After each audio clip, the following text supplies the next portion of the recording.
Times failing miserably this morning in this new interview trying to bait NATO Chief Mark Rutte on Trump, and it backfiring epically. Not only did they fail to create a rift, but accidentally expose just how competent Trump's NATO policies turning out to be. We'll show you that. Also, more insight in who Zoran Mamdani may really be, where he comes from, new footage of his father showing the mindset behind this ideology, and Florida's alligator Alcatraz beginning to fill up, the first loads of illegal detainees being bussed in. We'll show you that and more stories as well from around the country. But before we get started, thank you for liking and sharing these videos. It really helps out the channel. And consider subscribing so you don't miss these regular updates.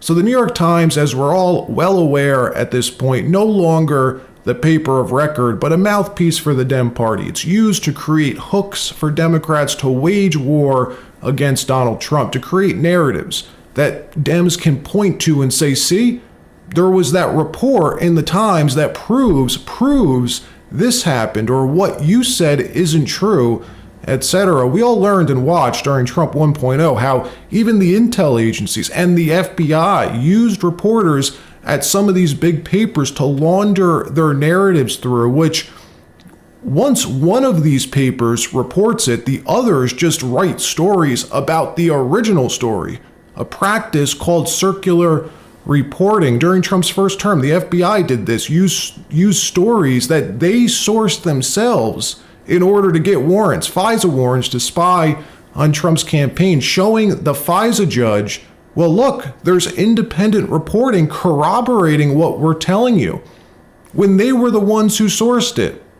Today, we saw this practice in real time as New York Times' Lulu Garcia-Navarro, in my opinion, we saw this interviewing NATO Secretary General Mark Rutte. If that name doesn't ring a bell, this is the guy who called Trump Big Daddy last week. Remember, Daddy's home? Watch. I mean, we may do papers on it, Marco. Maybe we're going to do papers. I don't even know if you need them. They're not going to be fighting each other. They've had it. They've had a big fight, like two kids in a schoolyard. You know, they fight like hell.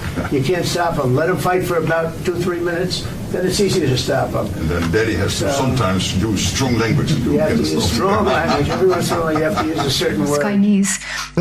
Mark Rutte, the NATO chief, who is your friend, he called you daddy earlier.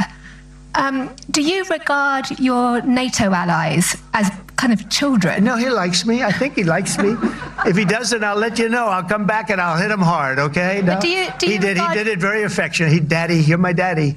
Do you regard your NATO allies? The media and the foreign policy establishment very upset about NATO's Secretary General apparently being cordial and a straight shooter when it comes to the president. He got a ton of criticism, ton of flack after his meeting with Trump at The Hague last week for not pushing back against President Trump.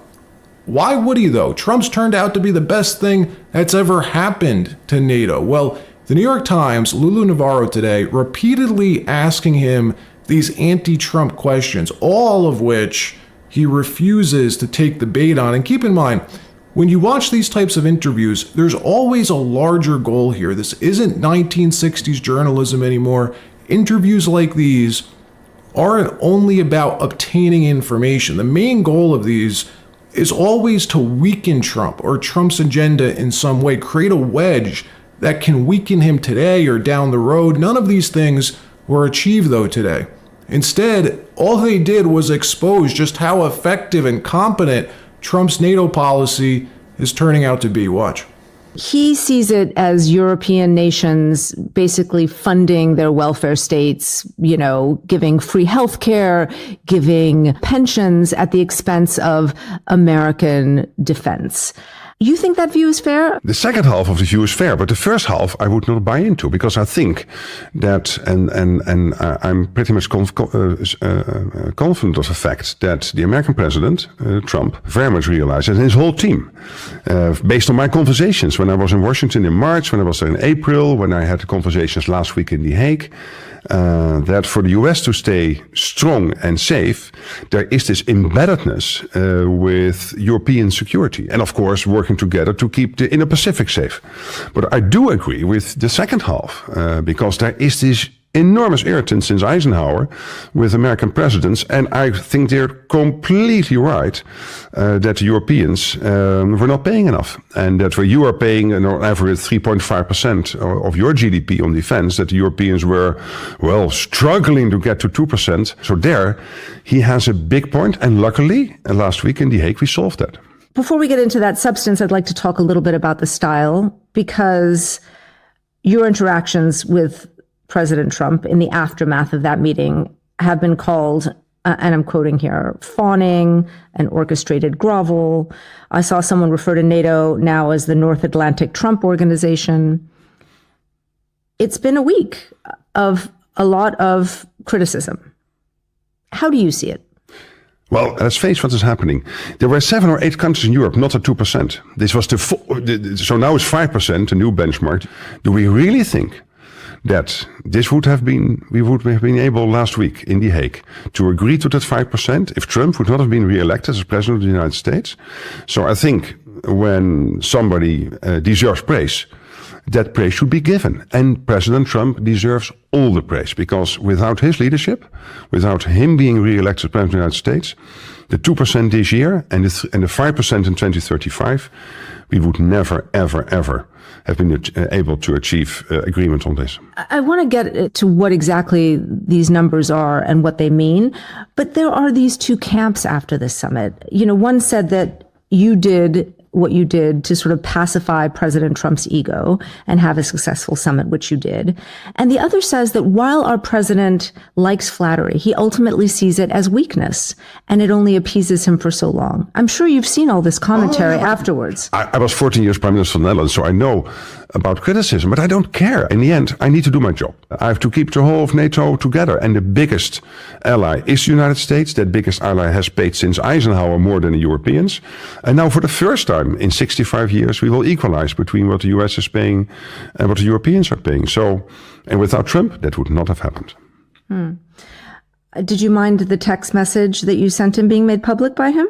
Not at all, because what was in the text message is exactly as I see it. One, that he did an excellent job on Iran with the bombing of the nuclear facility. And as I said in that text message, you are now flying into another big success, which is a NATO summit, which will commit to 5% defense spending. And this is transformational.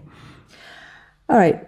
And what's pretty amazing is Trump's never been a friend of NATO, right? The foreign policy establishment has always feared Trump would pull out of NATO. How many times have we seen them fearmonger over clips like these? Watch.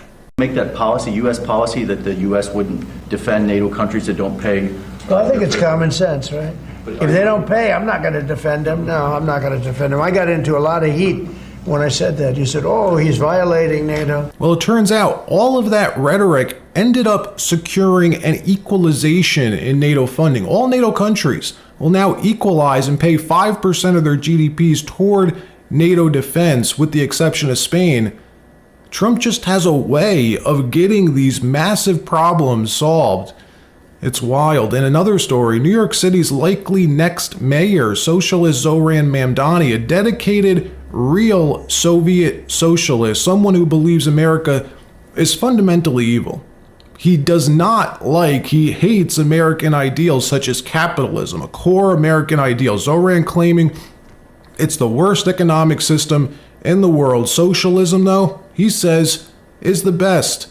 Admitting the end goal of his is to go full Soviet Union type socialism, seize the means of production, he says, meaning no more free markets. You want to go out into the world and make your own way? You want to earn your own money? Nope. Too bad. You have to work a job on the assembly line or some other government-sponsored job, just like everyone else. You want to work harder and smarter to earn more for your family? You want to go out and make your own destiny? Nope. No longer possible in Zoran's America. No citizen should have more than any other, except, of course, the people at the top of government. Well, it turns out that may be just the tip of the Zoran iceberg. That's just his econ beliefs, right? What about his deeper philosophical, societal, cultural beliefs? We don't know, but we do know his father's beliefs. In a new unsurfaced video from Mazemore on X, he was able to find and republish this interview that Zohran's dad gave in 2022, where he says some crazy, wild stuff, crazy conspiracies, and not funny, entertaining conspiracies, but just wildly wrong conspiracies. Basically, to sum it up, how America, in his mind, is no better than 1930s, 1940s style Nazi Germany, and he means it. Roll the tape. The Nazi political project was shared by the Allies, and that political project was to turn Germany into a pure nation rid of its minorities. When the Allies defeated the Nazis and went into Eastern Europe, they began to create pure nations, to ethnically cleanse Eastern Europe of Germans, move them back into Germany. One crime doesn't wipe out another. A Christian nation state decides to cleanse it of all religious minorities, Jews and Muslims in particular, and at the same time launches a colonization experiment, the discovery of the Americas. I argue that nationalism and colonialism are not two different things. America is the genesis of what we call settler colonialism. And the American model was exported all around the world.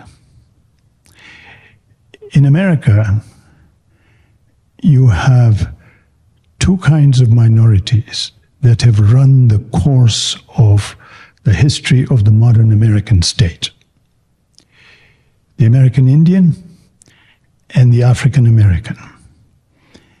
Each has a different significance for our contemporary era.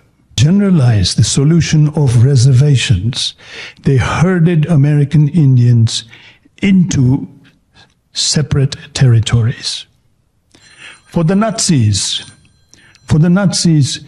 this was the inspiration. Hitler realized two things. One, that genocide was doable. It is possible to do genocide. That's what Hitler realized. Second thing Hitler realized is that you don't have to have a common citizenship. You can differentiate between people.